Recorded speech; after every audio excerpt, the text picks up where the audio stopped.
If you like the story, you can support the author on Patreon. Link is in the description. Chapter 36, Strange Dungeon Exploration, 5. Third Person's POV. As Stephen soared through the atmosphere toward Mars, a radiant glow emanated from the grimoire clutched in Mars' hand, illuminating the battlefield with an eerie light. Mineral creation magic, Talos Doll Swarm. The air around Mars crackled with power as dozens of crystalline effigies, shaped in his likeness, materialized from the ground. Their bodies shimmered with minerals and sharp-edged crystals, reflecting the ambient light like. They moved with unsettling synchronicity, charging toward Stephen and his allies with violent intent. Suddenly, a thunderous crack split the air. All eyes, including Mars, turned toward the source of the sound. Hovering above, Stephen was suspended in mid-air, his hands engulfed in arcs of blazing magical energy. The glow intensified, radiating ancient, arcane power. Arcane magic, Bolt of Balthak. With a sweeping gesture, Stephen thrust his glowing hands forward. Bolts of raw, mystical energy, resembling streaks of electrical fury, erupted from his fingertips and rocketed toward the Talos dolls. The ground below trembled under their force as the magical bolts tore through the air, relentlessly hunting their targets. Each doll attempted to evade, but the bolts of Balthak curved in pursuit, following the crystal figures like hounds on a trail. With every impact, the lightning-infused magic smashed through the mineral constructs, shattering them into countless fragments. The remnants sparkled briefly before fading into the dust. Seeing an opening, Yuno and Klaus seized the opportunity. Klaus conjured massive, spinning drills from the earth, their surfaces gleaming with sharp steel. Without needing to use a spell from his grimoire, he sent them spiraling toward Mars. At the same moment, Yuno raised his hand, summoning immense lances of wind, their forms swirling with deadly precision. Klaus pushed his glasses up, his voice dripping with confidence. "This will teach you not to underestimate the power of the Golden Dawn." His declaration rang through the dungeon, filled with pride. The combined attacks tore through the air, the force of their magic creating shockwaves that reverberated through the dungeon's cavernous ceiling. As the spells impacted Mars' position, a massive explosion of smoke and debris rose into the air, obscuring the battlefield from view. For a tense moment, silence reigned. Then, with a single, powerful sweep of his enormous mineral-crafted sword, the smoke was dispersed, revealing Mars standing unscathed. He was encased in formidable armor, fashioned entirely from minerals, its intricate design gleaming under the fading light of the grimoire. Klaus stared, disbelief etched across his face. How? How did that not do anything? Mars' cold gaze swept over them. "Magic of your caliber is useless against me. Then try this on for size." Asta's voice roared, echoing through the dungeon. In a flash of movement, he appeared before Mars, swinging his massive buster sword with all his might. Mars raised his own sword to block, but Asta's anti-magic blade cleaved straight through it, sending the shattered pieces flying in all directions. Mars' eyes widened in shock as his defense crumbled. He acted swiftly, conjuring a wave of minerals from beneath the ground, encasing Asta's feet in a solid trap. Before Mars could capitalize on the moment, luck streaked across the battlefield like a bolt of lightning. In a blur, he delivered a vicious kick to Mars' unprotected face, the force of the blow sending him skidding across the dungeon floor. Mars quickly regained his footing, his expression darkening as annoyance flickered in his eyes. Meanwhile, Asta, with a grunt of effort, shattered the minerals binding his feet with a single swing of his sword. Klaus, still stunned, turned to Asta, frustration boiling over. "How is it that you, a commoner, can destroy his magic while we can't? That's impossible." Mars' fury manifested in an overwhelming surge of magic. He conjured a tidal wave of minerals, towering like a wall of earth, and sent it crashing toward them with terrifying force. The wave was so dense and immense that it seemed impossible to cut through. Asta leaped forward, swinging his sword, but even his blade couldn't entirely slice through the massive wave. The raw power of Mars' magic pressed down on them like a crushing weight. Suddenly, a glowing, eldritch whip lashed out, pulling the others away from the impending destruction. Water creation magic, Sea Dragon's Lair. Noelle conjures a water dome protecting those around her with her magic. As the wave of crystals passed, dozens of new Talos dolls emerged from the remnants, their eyes gleaming with malevolent intent. They encircled the group, tightening their ranks as they prepared to strike. "Everyone, prepare yourselves." Stephen's voice boomed as he smacked his wrists together, an eerie, resonant crack echoing in the air. The sound of glass shattering followed, and the world around them seemed to ripple and distort as if reality itself had been fractured. Klaus's eyes narrowed in confusion. "What did you just do?" "I simply transported us all to the mirror dimension," Stephen replied calmly, as the very environment around them began to shift. The floor, walls, and ceiling twisted, moving independently of one another like pieces of a surreal puzzle. The floor morphed into a kaleidoscope of shifting patterns, shimmering like fractured glass caught in a perpetual spin. Stephen hovered menacingly in the air, his cloak billowing behind him. With a slow, deliberate motion, he raised his hands, and the section of the floor Mars stood on heaved upward like a colossal pillar, smashing against the ceiling, which had suddenly become one of the walls. In the mirror dimension, the concepts of up, down, left, and right ceased to exist. Everything was at the mercy of the caster's will. Mars gritted his teeth as the ground beneath him shifted, trying to keep his balance. The ceiling, which had moments ago been overhead, slid to the side and became the wall as Stephen casually glided across it. While the others found themselves standing upside down on what had once been the floor, now the ceiling, Stephen moved effortlessly, his feet touching the wall as if gravity didn't exit. With a flick of his wrist, 3 glowing eldritch magic circles manifested around Stephen's forearms as he sprinted along the wall toward Mars, who struggled beneath the massive pillar of stone crushing down on him. The magic circles pulsed with power as Stephen closed in. Mars roared in frustration, conjuring another massive sword from the minerals in his grimoire. With a single swing, he cleaved the stone pillar into pieces, the debris scattering in every direction. He immediately swung his blade toward Stephen, but Stephen ducked beneath the strike with supernatural grace and delivered a crushing punch to Mars' abdomen. The impact was tremendous. A spider web of cracks splintered across Mars' mineral armor, and the force sent him flying back. Everyone else watched in disbelief as Mars, who had effortlessly shrugged off their attacks earlier, was now reeling from a single blow. As Mars was hurled through the air, Stephen made a sharp pulling motion with his hand. The wall shifted with a violent lurch, colliding with Mars' back and driving him forward like a rag doll toward Stephen. With fluid precision, Stephen stood ready, his fist cocked back. The moment Mars came within reach, Stephen launched another devastating punch. His fist connected with Mars' chest, shattering more of the crystalline armor in an explosion of shards and sending Mars hurtling back once more.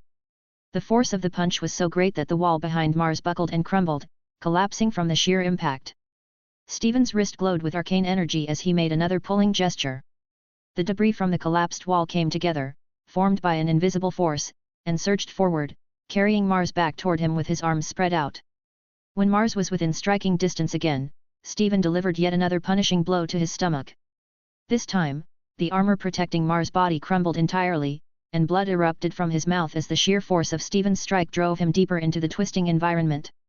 The walls, floors, and ceilings shifted once again, as if the mirror dimension itself responded to Stephen's will. Mars was sent crashing into the ever-shifting structure, his body ragdolling through the labyrinth of shifting architecture. Mars groaned, blood staining his lips, his once impenetrable armor shattered and scattered like debris around him. The raw power of Stephen's attacks had left him broken, yet not defeated. Everyone stood frozen, staring at the scene in disbelief. Klaus, his voice barely a whisper, muttered, there's just no way, that power belongs to a commoner." Noel, clearly fed up with his narrow-mindedness, groaned in irritation and shot him a sharp glare. "Will you shut up already? I've barely known Stephen, but even I know he's incredible, his power is simply incomprehensible." Mimosa, wide-eyed and awestruck, stood beside them, her gaze locked on Stephen as he hovered effortlessly above the battlefield. He was taking on a mage they had all struggled with, yet here he was, dominating Mars as though it were effortless. "How is this even possible?" she whispered under her breath, her admiration growing with every second. Suddenly, Mars let out a primal roar, his voice echoing through the warp space of the mirror dimension. "Argh!" A tremendous surge of mana exploded from him, forcing Stephen to slide back slightly. The ground trembled as Mars' magic flared with newfound intensity, the air around him vibrating with energy. The minerals littered across the battlefield began to stir, gathering around Mars as he grew larger with each passing moment. His grimoire spun beside him, glowing fiercely as pages flipped, powered by his growing rage and desperation. Mineral creation magic, Titan's heavy armor. The transformation was immediate and terrifying. Mars' body swelled to the size of a giant, his form now covered in thick plates of mineral armor that glimmered menacingly under the distorted light of the mirror dimension. His head, small compared to his massive, hulking body, remained exposed, a glaring contrast to the colossal figure he now commanded. Towering Stephen, Mars' rage was palpable as he fixed his cold gaze on his. His voice boomed, shaking the very air. "Just what are you?" His tone was laced with frustration and fury. Stephen remained unfazed, his expression calm and composed. Slowly, he levitated upward, rising to Mars' eye level. The magic circles surrounding his wrists flared brighter, swirling with arcane energy as they hummed in sync with his immense magical power. "My name," Stephen's voice was calm yet carried an edge of authority, "is Dr. Stephen Strange." He paused, letting the name sink in. His piercing gaze met Mars' furious eyes without wavering. "And I am a master of the mystic arts. Remember it well." Chapter 37, Strange Dungeon Exploration, 6. Third Person's POV. As Stephen finished talking, he soared through the air, fist pulled back, aiming straight for Mars. However, he quickly noticed that Mars had also drawn back his own fist, prepared for impact. Just as their fists were about to collide in an explosion of force, Stephen shifted his tactics. In a split second, he dodged to the side, slipping past Mars' outstretched hand. With a swift motion, Stephen clasped Mars' arm with both hands and rocketed upward, dragging the enormous figure with him. "Asta, get ready!" Stephen yelled as he spun wildly through the air, using the momentum to hurl the colossal Mars towards Asta with the force of a small tornado. "You know. Boost me!" Asta shouted, his voice filled with urgency. Almost immediately, a powerful whirlwind swirled beneath him, created by Yuno's magic. The gust of wind howled as it flung Asta upward, shooting him toward the rapidly descending Mars. Yuno clicked his tongue in mild annoyance. Asta's body cut through the air like an arrow, the speed causing his cheeks to flap as he tightened his grip around his massive sword. His muscles tensed with determination. As he closed in on Mars, time seemed to slow for a brief moment.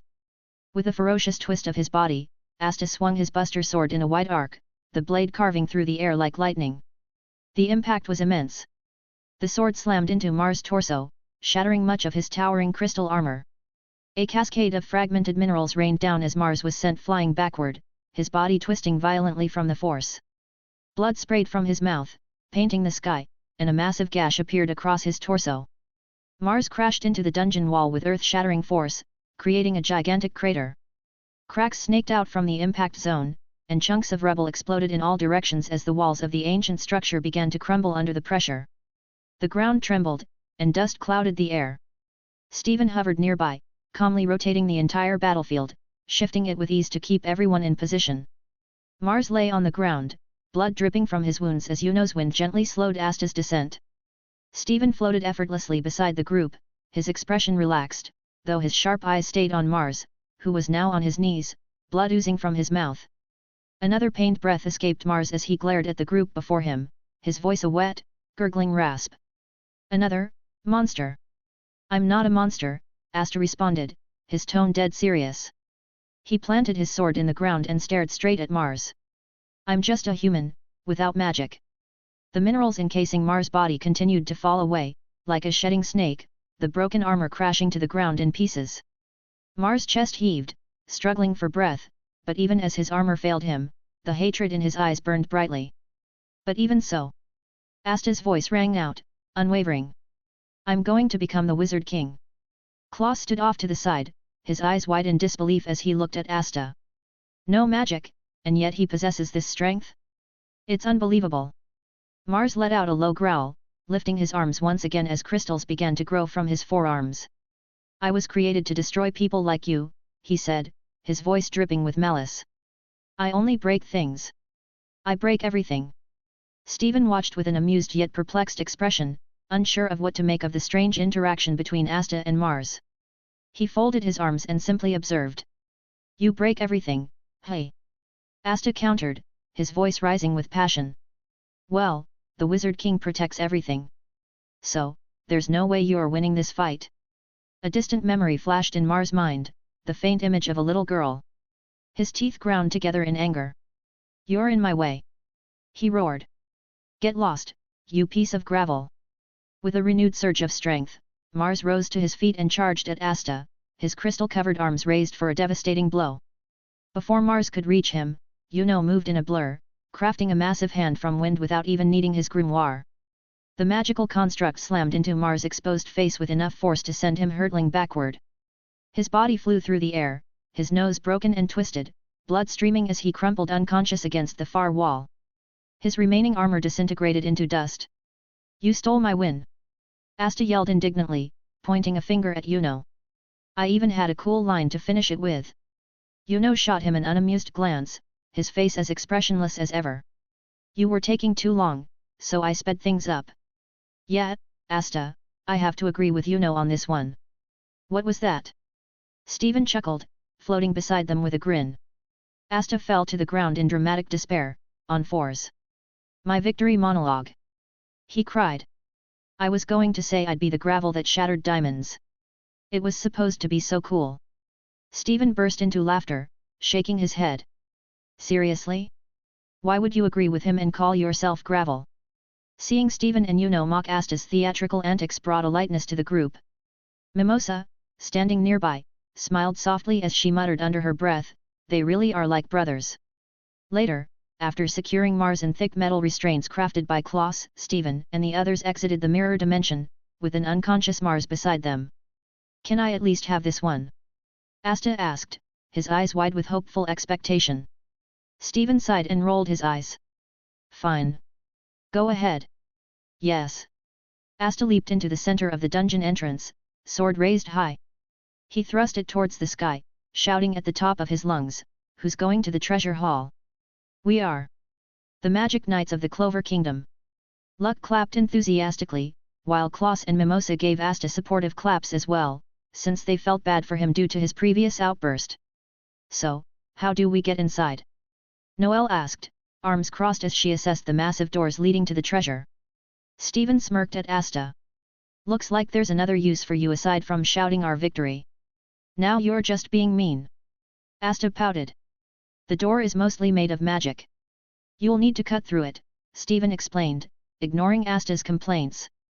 With a mighty swing, Asta slashed a large X across the center of the door, creating an opening big enough for them to enter. As they stepped inside, their breath was taken away by what lay before them: mountains of gold coins, enchanted artifacts, and treasures beyond imagination. "Oh! It's a mountain of treasure!" Asta screamed, his eyes practically bulging out of his head.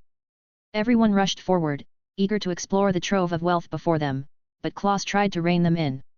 "Stop! Don't touch anything! These could be national treasure class magic items." Meanwhile, Nero pecked at Asta, dragging him by the hair to follow her, and Yuno was drawn to a strange parchment on display. Steven, however, felt a strange pull from his cloak. "What is it, buddy?" Steven asked, confused as the cloak of levitation yanked him. Curiosity piqued, he allowed the cloak to carry him to the far back end of the dungeon away from everyone. When they reached a brick wall at the back of the room, Steven raised an eyebrow. "Is there a secret door behind here or something?" he joked as he began pressing the bricks. To his surprise, one of them clicked, and the wall began to move. "Well, I'll be," Steven muttered, stepping cautiously into the newly revealed chamber. What lay before him stopped him dead in his tracks. A massive ruby crystal sat on a pedestal, glowing faintly. But that wasn't what left him speechless. Inside the crystal, suspended in a deep magical slumber, was a woman. She appeared to be around Steven's age, her arms crossed above her head alongside her legs, which were also crossed, a crown-like object resting on her head, which covered the side of her face. Her serene expression and delicate features gave her an almost ethereal beauty. Steven's breath caught in his throat. "The Scarlet Witch!"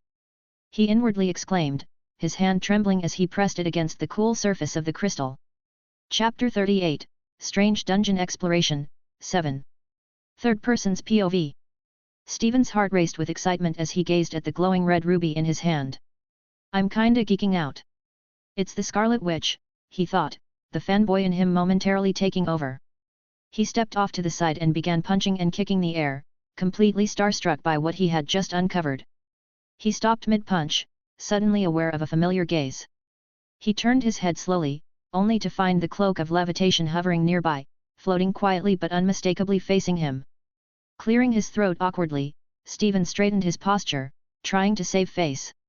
"You didn't see anything," he muttered defensively, though a part of him knew it was no use. The cloak might not have eyes, but its judgmental presence was undeniable. He could feel it. With a long sigh, he ran a hand through his hair, shaking his head. How did you know this was even here? The cloak's fabric shifted as if to shrug, then pointed at him repeatedly with its tattered end. Me? You're saying this is related to me? Stephen frowned, his curiosity piqued as he stared at the ruby, tilting his head in confusion. The cloak nodded, its movements deliberate. Wait, Stephen blinked, realization hitting him. Is it related to my family? Some cliché secret, mystical, hidden clan thing? He asked, half joking, though his mind raced at the implications. Again, the cloak bobbed in confirmation. Stephen rubbed his chin thoughtfully, processing this revelation. I see. But this only raises more questions than answers, he mumbled to himself, before casting his gaze back at the ruby. A small smirk tugged at the corner of his mouth.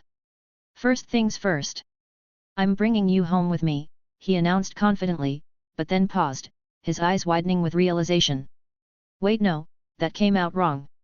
I didn't mean it like that. He awkwardly retracted his statement, scratching the back of his neck. Regaining his composure, Stephen had his hand on the ruby, closing his eyes. I'll find a way to free you. It might blow up in my face, but there must be a reason I found you. The ruby began to levitate from his pedestal. The air around it shimmered as the environment itself shifted, warping the space into a glass-like form. Stephen used his magic to transfer the ruby into the mirror dimension, allowing it to follow him just like his grimoire always did. Let's go, Stephen said with a glance at the cloak. Without hesitation, the cloak swooped toward him, draping itself over his shoulders. Together, they flew out through a hidden doorway, which seamlessly sealed behind them, leaving no trace of its existence. Stephen floated down into a massive treasure chamber, where he spotted Yuno poring over an ancient scroll. Yuno's grimoire glowed as the scroll's words vanished, being absorbed into its pages. Before Stephen could say anything, Asta's voice echoed throughout the chamber. Guys! Guys! Look what I found! Asta burst from an opening in the wall, proudly wielding a sword that was much slimmer than his usual weapon but still impressively large. A line ran down its center, ending in a cross near the blade's tip. How many hidden compartments are in this flipping dungeon? Stephen muttered in disbelief, shaking his head as he floated down toward Asta. Cool sword, Stephen said, his voice laced with genuine curiosity. Hee, thanks. Asta grinned, immediately demonstrating its power with rapid, blur-like swings. The thinner blade allowed him to handle it with one hand, a feat that clearly delighted him. Stephen's brow furrowed as he studied the weapon. Mind if I take a closer look? Sure, Asta said, handing over the sword without hesitation. The moment Stephen touched the hilt, a sharp jolt coursed through his body as he felt his magic being drained. The line along the blade glowed a fiery orange, siphoning his energy. Ugh! This thing's draining my magic. Here, take it back, Stephen said, hastily returning the sword to Asta. As he let go, Stephen noticed something strange. His magic remained visibly locked within the sword. His eyes widened in surprise. Asta, your luck is insane. Asta chuckled smugly, rubbing his cheek against the blade. He. Stephen scoffed, crossing his arms. I'm getting a little jealous over here. Now I'm starting to want a sword for myself, who knows, maybe there's a sword meant for me in this place after all. Asta shot him a cocky grin. Now you know how I feel when everyone else can use magic. Before Stephen could respond, his cloak of levitation suddenly lifted off his shoulders and shot into the air, making a beeline for a nearby pile of treasure upon hearing Stephen's words. Everyone looked on in confusion as the cloak dove into the pile, scattering coins and relics. It darted through the room, rummaging through various mounds of treasure, creating a clattering noise that echoed through the chamber. What are you doing? Klaus exclaimed, eyeing Stephen warily. I said some of these items are national treasure class magic tools. It's not me. Stephen said, exasperated. I'm not doing that. Klaus pointed accusingly. Isn't that your cloak? He's right, Noel interjected. It's not Stephen. His cloak acts on its own, it's, like, sentient or something. Just then, the cloak emerged triumphantly from a pile of glittering coins, holding a long, black bastard sword in its fabric folds. Coins rained down as the cloak delivered the weapon to Stephen's hands, once again draping over his shoulders. Stephen's eyes widened as he examined the long blade. The sword's hilt was intricately carved into the shape of a dragon's head. He ran his fingers along the cool metal, feeling a connection to it. Dragon Fang. He whispered, almost reverently, instinctively knowing the name. He and Asta locked eyes, a playful tension rising between them. In an instant, they both jumped back, raising their swords high. On guard! They shouted in unison, their voices echoing through the chamber. Sparks flew as their swords clashed, each strike a dazzling blur of steel and energy. Noelle groaned, rolling her eyes at their antics. Ugh, boys! Mimosa giggled softly, covering her mouth. I think they're cute, she said with a smile. Don't you think so? As Asta and Stephen pressed their swords together in a test of strength, Asta grinned mischievously. You just couldn't let me have my small victory with my new sword, could you? Stephen smirked. Nope. I can't let you catch up. I'm still ahead. Suddenly, Stephen's smirk faded, his senses sharpening. He snapped his head toward the door, and Luck, standing nearby, did the same, their eyes narrowing. Everyone, step back! Stephen shouted just as the door to the treasure hall exploded outward, rubble flying everywhere. From the debris, crystalline structures surged from the ground, trapping most of them where they stood. As the dust settled, Mars appeared, his hulking form covered in gleaming crystal armor, flames dancing around the exposed parts of his body. Flame recovery magic, Phoenix robe. Stephen stared at the armored figure, grimacing. Well, shit. Chapter 39, Strange Dungeon Exploration, End. Third person's POV. As the flames surrounding Mars began to heal his wounds, Noelle stepped forward with determination in her eyes. She raised her wand confidently, her voice steady. I'll put out the flames, she declared. Before she could act, Stephen shouted, Noelle, step back. His warning was sharp, but too late. Both he and Asta were too far to intervene in time. Mars's eyes flashed coldly as he slashed his hand through the air, sending a powerful wave of force that struck Noelle hard. She was flung backward like a ragdoll, crashing into the stone wall.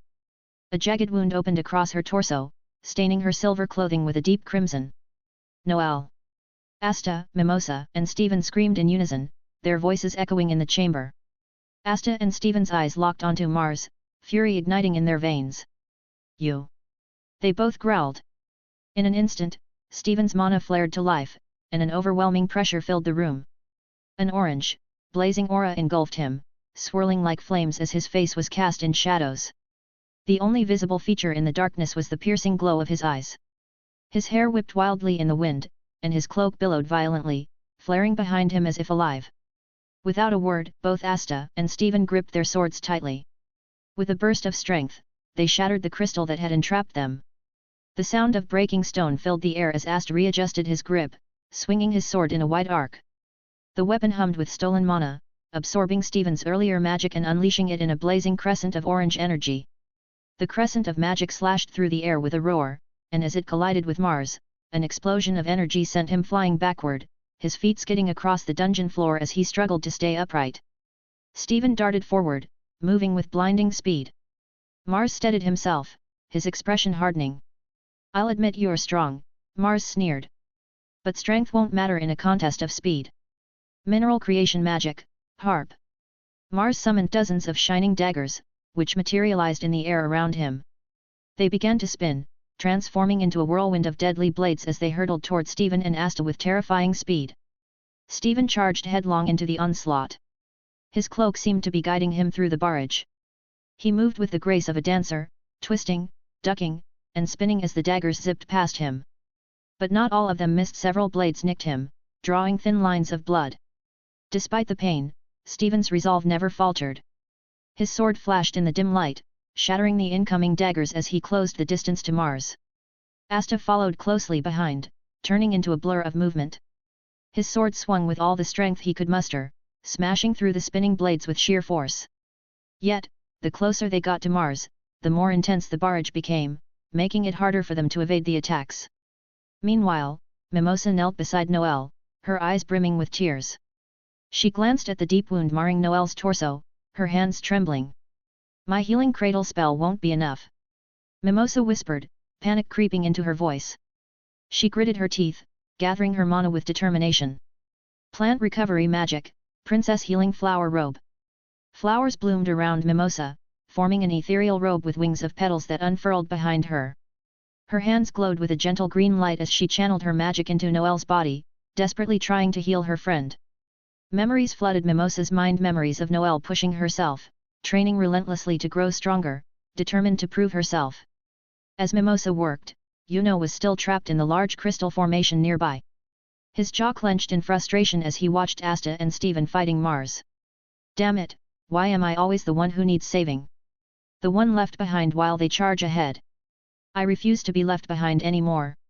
How can I call myself his rival if I can't even stand by his side? Yuno's grimoire began to glow brightly, its pages flipping rapidly in response to his resolve.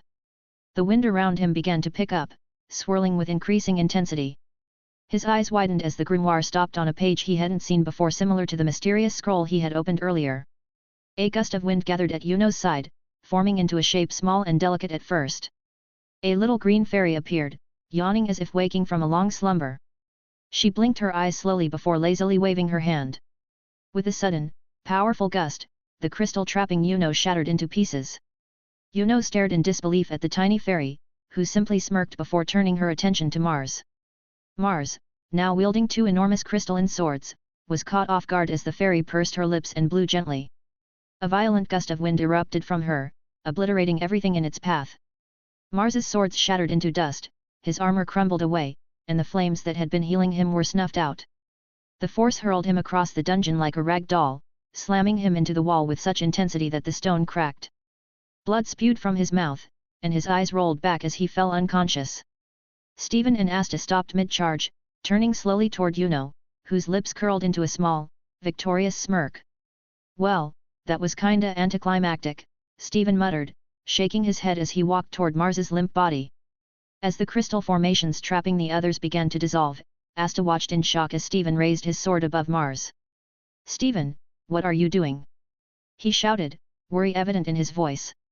Steven rolled his eyes and brought the sword down swiftly. Asta charged forward, only to stop in confusion. The blade had only made a shallow cut on Mars's cheek. "What? This sword absorbs magic when in contact with blood. We wouldn't want him recovering again, so I'm draining most of his mana, leaving him powerless." "What did you think I was going to do?" Asta blinked in confusion. I thought you were gonna execute him or something." He scratched his head awkwardly, sheathing his sword into his grimoire, where it became a new page. Steven's words were abruptly cut short. As the cracks spidered across the walls of the treasure hall, spreading in all directions, "I'm not that dark." The ominous rumbling intensified, rocks beginning to rain from the ceiling. "Everyone, take cover. The dungeon is collapsing." Klaus yelled, his voice barely audible over the deafening noise. Alongside Luck, he quickly unleashed their magic, blasting apart the larger boulders, but they couldn't keep up with the sheer volume of falling debris. Mimosa, seeing a shadow loom above her and Noelle, looked up in horror. A massive chunk of stone was plummeting straight for them. Without hesitation, she threw herself over Noelle's injured form, her heart pounding as she braced for the impact. But it never came. A burst of glowing orange magic illuminated the space around her. She blinked in disbelief and turned to see Steven standing beside them, his hands raised. A shimmering shield of eldritch magic had formed above them, holding the rock at bay. "Are you two okay?" he asked, his voice calm despite the chaos around them. Noelle weakly raised a thumb. "It still hurts, but I'm doing much better thanks to Mimosa," she murmured. Mimosa, visibly relieved, nodded. "Let me help you up." Gently, she draped Noelle's arm over her shoulder, helping her stand as rocks continued to crash around them. "Everyone, gather around," Steven called, urgency creeping into his voice. "I'll open a portal and get us out of here." Just as the glowing portal began to swirl into existence, Asta dashed from the treasure hall without warning. "Where is that idiot going?" Noelle shouted, her voice strained with both pain and frustration. Moments later, Asta reappeared, dragging the unconscious smoke mage and a barely conscious Mars over his shoulders. "Open the portal now!" he yelled as the floor beneath him shook violently, chunks of debris hurtling down like an avalanche. Steven's portal flared to life, and without hesitation, everyone leaped through, Asta diving in last, just as the dungeon collapsed entirely behind them. A few stray rocks tumbled through the portal before Steven swiftly sealed it shut, leaving the roaring destruction behind. What the hell were you thinking?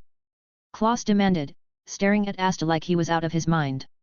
Our mission was to conquer the dungeon, not eliminate our enemies, Asta replied, panting as he lowered Mars and the mage onto the ground. I couldn't just leave them there to die.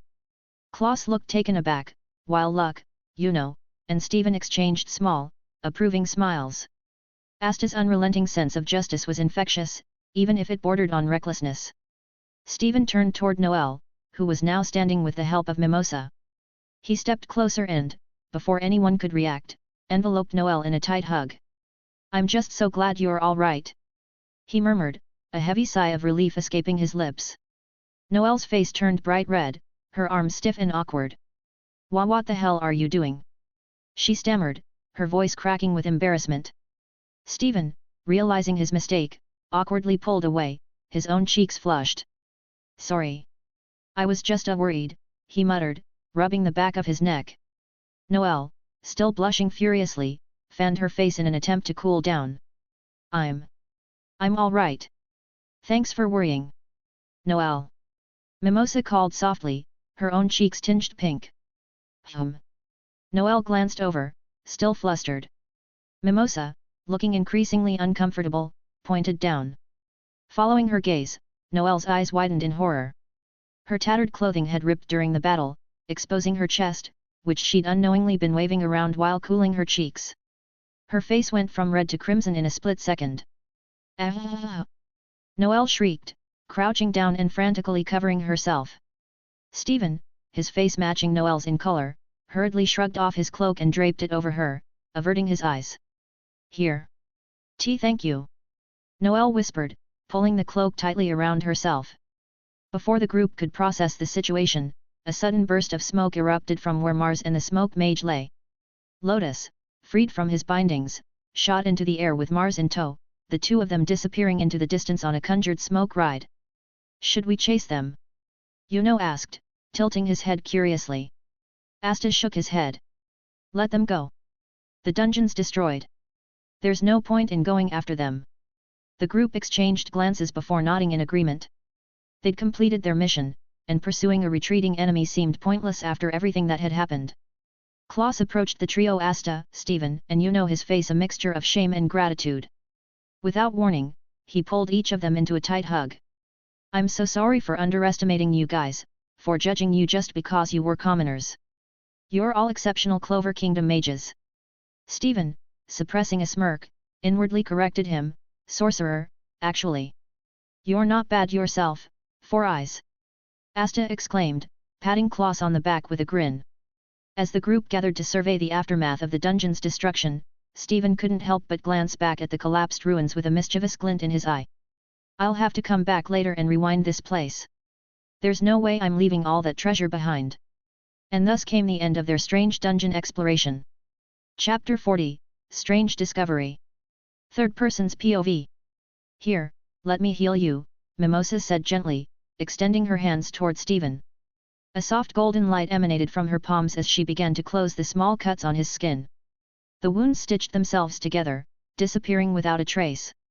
Steven watched as the magic sealed his injuries. Thank you, he said, nodding with genuine appreciation. No problem, Mimosa replied, her cheeks flushing a delicate pink. She gave him a shy smile before skipping over to Klaus and her light steps almost dancing across the ground. We will now be on our way, Klaus announced, his voice firm and formal as he gave his farewells to the Black Bulls. As reserved as ever, gave a curt nod in Steven's and Asta's direction before turning to face the open sky. With a swift motion, he summoned his magic. Wind creation magic, celestial wind arc. A swirling gust of wind gathered beneath them, forming a majestic platform in the air. The members of the Golden Dawn stepped onto it, the wind gently lifting them off the ground. Mimosa waved one last time with a bright smile before sent the arc soaring into the sky, the group disappearing into the distance. Steven watched them vanish before turning to his teammates. With a smooth circular motion of his hands, he conjured a shimmering portal. The air shimmered and rippled as the gateway expanded. Without a word, he and the other members of the Black Bulls stepped through, instantly reappearing in front of their base. Home sweet home! Luck exclaimed with a wide grin, marching forward and delivering a powerful kick to the front door. It swung open with a loud crash. "Guess who's back from their mission?" Asta hollered, following right behind, his voice echoing through the halls. Vanessa, lounging lazily on the couch with a wine bottle in hand, lifted it in a tipsy salute. "Hey! Welcome back, everyone. Now come on, tell us about your adventures." She hiccuped, clearly a few drinks in. Stephen yawned, waving a hand dismissively as he made his way toward his room. "Maybe later. I'm exhausted. I'm going to get changed," Noelle muttered quietly, walking off while clutching the cloak of levitation tightly around her. She glanced over her shoulder and added, "Perhaps I'll take a hot bath as well." Hearing that, Nero, in her bird form, swooped down and perched herself on Noelle's shoulder, her tiny eyes gleaming with interest at the mention of a bath. The two disappeared down the hall, leaving Asta, Luck, and the rest of the rowdy group to share in the post-mission excitement. Once Stephen reached his room, he paused briefly, taking in the familiar surroundings. He raised his hand and made a subtle gesture. In response, the air shimmered, and an opening to the mirror dimension appeared. Without hesitation, he stepped inside. There, waiting for him by the foot of his bed, was a deep red crystal, a glowing ruby pulsating with an eerie energy. Stephen's eyes narrowed. "Now, to find out more about you," he muttered, pacing around the crystal. "But first, I need to make a little stop." With a smirk playing on his lips, Stephen made another swirling portal, returning to the site of the dungeon they had just left. Upon arrival, he cast one of his spells. Arcane Magic, Image of Icon. The illusion shimmered into place, making it appear as though the dungeon remained collapsed. But beneath the illusion, Stephen began his real work, preparing to restore what had been destroyed. His fingers moved deftly, casting another spell. Time Magic, Time Reversal. A green magic circle appeared in front of his hands after reciting the incantation and doing the hand movements, rotating slowly as time itself began to rewind. The stones and debris of the dungeon started to reform, assembling themselves as Stephen manipulated the flow of time, restoring the ancient structure to its former state. As he held the time spell in place with one hand, he reached for his sling ring with the other to open another portal, which caused his brows to furrow in concentration as he was now using 3 spells at once. Stephen stepped through and appeared inside the treasure hall. With a focused expression, he closed the portal and made another to the mirror dimension. He made a zooming gesture with one hand, causing it to grow in size until it loomed over the chamber. He rotated his hands, the swirling energy at the portal's entrance spinning faster and faster. Soon, small coins and trinkets began to levitate from the ground, pulled into the portal by the increasing suction. The treasure hall became a vortex of gold, magical artifacts, and ancient relics, all streaming into the mirror dimension like a river of wealth. When the room was finally empty, Stephen wiped the sweat from his brow, and stepped back in the portal, slowly causing the dungeon to collapse again and undo his other spells. "I know I'm supposed to let go of worldly desires, but come on. I'm only human. Who knows how many incredible artifacts are hidden here?" he muttered, surveying the pile of treasure with a satisfied grin. Back in the mirror dimension, Stephen stood in his room once again, staring at the crimson crystal. The window out was entirely blocked by the towering heap of gold and artifacts. But his eyes remained fixed on the crystal. "Now, what to do with you?" he murmured, pacing in front of it. After a moment, he reached for the eye of Agamotto around his neck and shrugged. "Well, you're as good a place to start as any." He made a series of complex hand motions, invoking the eye's power. A beam of light shot from the amulet, scanning the crimson gem. Stephen's eyes widened as he gasped in disbelief. "A crimson crystal of Sidorak. My God, you're conscious in there, aren't you?" His voice was filled with awe and shock as he directed his words toward the dormant figure of the Scarlet Witch trapped within the ruby. Her image remained still, eyes closed, arms and legs crossed in an imprisoned position. But Stephen could feel it, her mind was awake, alert. "Your body is in slumber, but your mind, it's been awake all this time," Stephen muttered, shaking his head in disbelief. His brow furrowed, deep in thought. "This is probably a terrible idea, but screw it." Stephen raised his fingers to his forehead, forming the eye symbol, then flipped it over and thrust it toward the Scarlet Witch, forging a telepathic link. "Hello?" he called out tentatively through the connection. The response was immediate. Sobbing echoed through his mind, desperate, broken, and pleading in anguish. "Please. I've been trapped here for centuries. I didn't do anything wrong, I swear. Please, I beg of you. The Scarlet Witch's voice trembled, her relief palpable after so long in isolation.